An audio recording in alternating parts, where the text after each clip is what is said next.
Guys, and welcome back to another Access Institute video. And in today's video I'm back with another interview and I'm here with Bobby Cairns. Bobby, how are we? Yeah, I'm fine, thank you. Yourself? Yes, I'm great. Thank you very much for coming on the video, mate. Yeah, pleasure, mate. Okay, and so am I right in saying you're a 25-year-old light heavyweight who's 1-0? Yeah. Okay, great. Well, if you're on your around here and you haven't subscribed, please do so. Like the video if you do need like the video, and let's get straight into it. So, the question which I always like to start off with, why did you start boxing? I've always loved it since I was a kid. You know, I used to watch all the Rocky films, as I've said previously, and you know the Jean-Claude Van Damme's and all them kind of films. So I'd loved it from being, you know, a young kid. It was something I'd always wanted to do, and I never got the opportunity. And then when I went to school, you know, I was at Dagenham, about 13, and my cousin, well, I had a friend who started, and I had a cousin who started, and they both started at different gyms. And I was going to go with my friend, and my cousin said, "No, you want to come to this one with me?" You know, I was a bit of a mischievous kid. You know, I didn't behave at school and stuff like that. And I was going through a bit of a bad phase. And then I said to my mum, "Yeah, I want to start boxing." She's like, "Well, you know, you need to behave this and that." And I asked my dad, and he was like, "Yeah, of course you can." So we did that, and then yeah, my cousin took me down to the gym, and I never looked back, basically. And the rest is history, sort of thing. Definitely, that's great. And so, do you remember what happened in your first amateur fight? Yeah, I won. I boxed a kid from Wakefield. I'd been in the gym. I started the gym in the March, and I had my first fight in the December. I boxed a kid from White Rose Boxing Gym in Wakefield, and I won unanimous decision. Yeah, I think I could have stopped him, but you know, like I said, I was never exactly a dedicated amateur, and I wasn't exactly fit myself. So. But yeah. That's impressive that you still managed to get the win on your debut. A lot of fighters don't always get the win on their first fight. Yeah, no, it were a great show. Do you know what it was?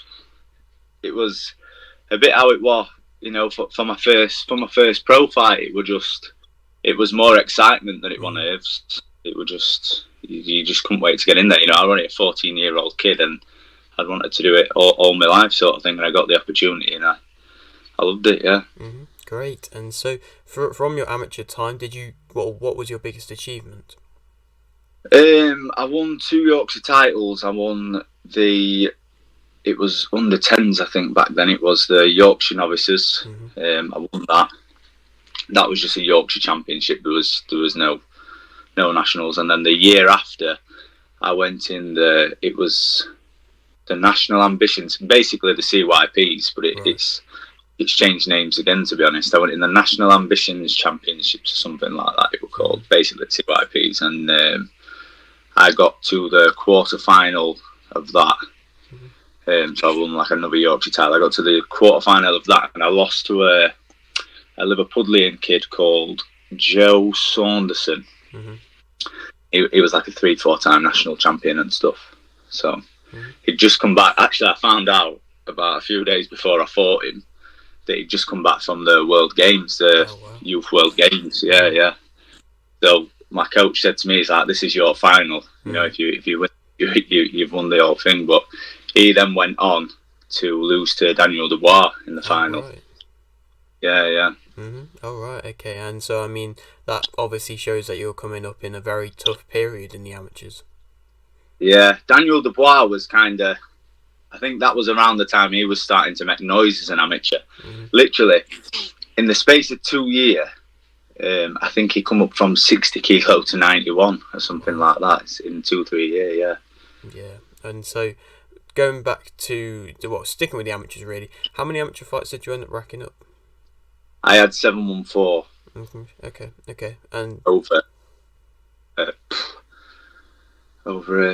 well, from 2011 to 2016. So that just proves, you know, I was in and out of the gym. I had my first fight before a few kids in there, and there were some kids who had 50 fights, and I had 7. So it was. Yeah, that's fair. And so, is there any reason why you turned professional when you did? Did you not want to rack up more amateur fights? Yeah, it was always the plan, but like I said, when I was younger, I was never dedicated. I didn't really believe in myself. And I think that was then, due to the lack of dedication. I never thought I'd be good enough. I'd always put myself down. And, you get a bit older and things get in the way and stuff. I turned 18 and I was out chasing women and partying and, doing what 18-year-olds do. Then I lived with, Dave, my manager. I lived with him for a while. I had one more amateur fight, that I lost that from a decent kid from Sheffield, Tyrone, I think he was called, yeah. And it was in the rearview mirror. Then I just kind of left it, and that was that sort of thing. Yeah. Okay, that's fair. And so, well, you have obviously turned professional now, and congratulations on the win last Friday. Yes, thank you. And so how well do you think you performed in that fight? Well, I haven't even watched it back yet, so I think that gives you my answer there. I'm a bit in the middle. At the end of the day, I've got in there, I won, and I achieved a childhood dream. But at the same time, I feel that I could have done a lot better, and I could have given a lot more effort from myself. But we live and learn, and I've just got to put it right in my second. If you know what I mean. Definitely. And so, what was it like working with GBM Sports? Yeah, well, I don't know if you've watched the show, but you can tell it was honestly, it was crazy. It was like how I imagine being on the big shows.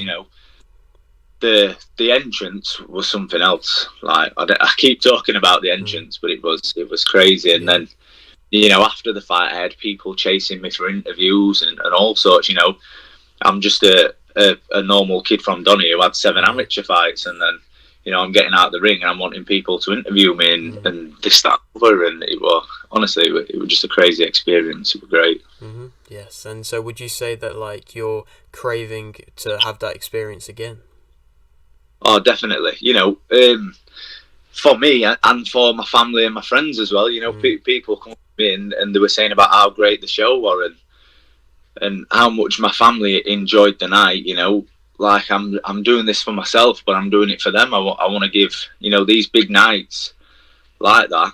I want them to be able to share and enjoy the experience as well. I'm a family man, and I want my family to be able to enjoy it with me. Definitely. And so you spoke about how David Allen is your manager, and I mean he's also manager of 2 other people we've had on the channel in Joe Hayden and Musa Moyo. And so what is it like working with him? Dave has been like my brother since I was 13, 14-year-old, so working with Dave is no different from the friendship I've got with Dave. We're just he's straight talking with me when he needs to be straight talking with me, and he tells me what I need to hear when I need to hear it sometimes, and that's just it. We'll always have a friendship.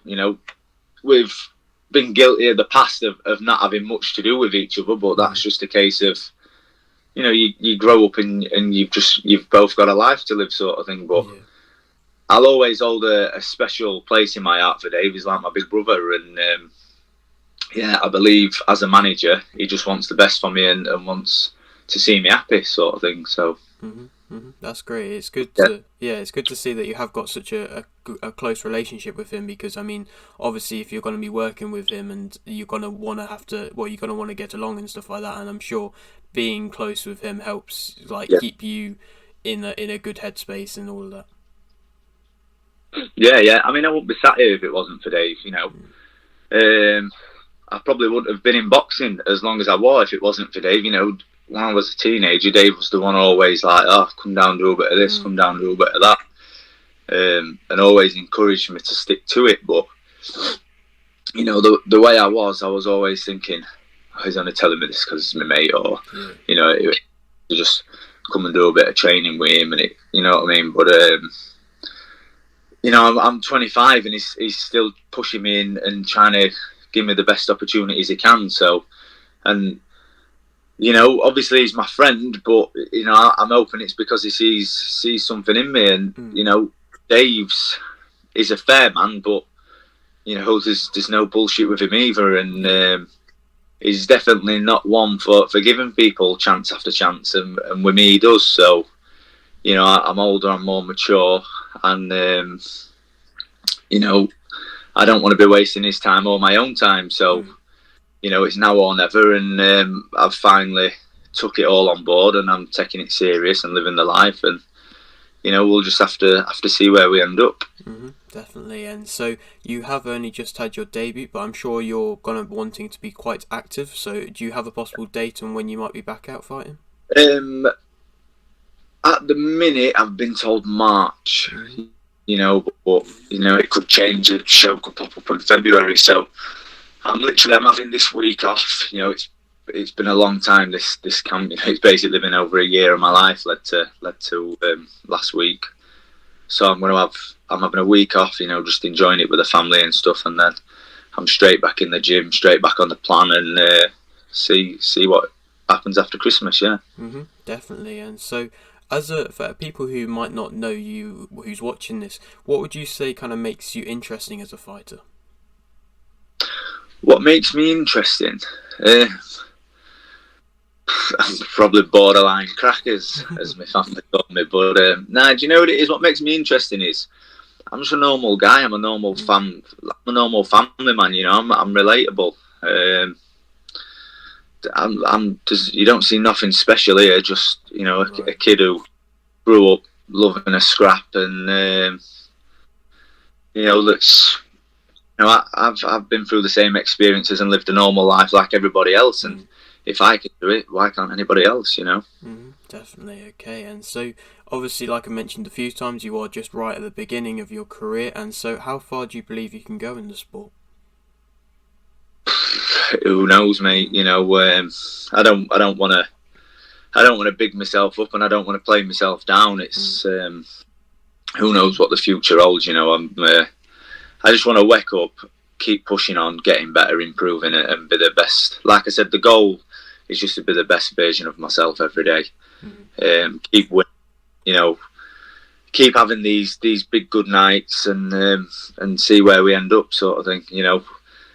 I mean, there's stranger things have happened, but I'm a realist as well, so I just want to just keep improving and fulfill my potential, whatever my potential is. If my potential's an area title, if it's an English, a British, a Commonwealth, or if it's not a title at all, but it is what it is. Like, as long as I know I fulfill my potential and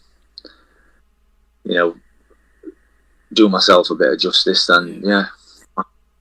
That's fair. And so I'll leave with this final question, which I always like to ask. You've got a little bit of a platform here. Would you like to shout anything out? Just my sponsors, people that bought my tickets, people that follow me and support me, and my family and stuff like that. My manager, my nutritionist, my trainer, just all the people that have helped me get to where I am today. I'm in a good place mentally, physically, and it's not just down to myself. Obviously, I've been a big part of it. I've had to do it myself, but I've had a lot of help along the way, and I wouldn't be here if it weren't for those people. So yeah, thank you. Definitely. Okay, that's great. And so thank you very much for coming on the channel, mate. Yeah, thank you. And maybe a little bit further along down the line in your career, we can come back and do a return interview. Yep, anytime, mate. Great. Okay. Well, if you are new around here and you haven't subscribed, please do so. Like the video if you do indeed like the video, and thanks for watching.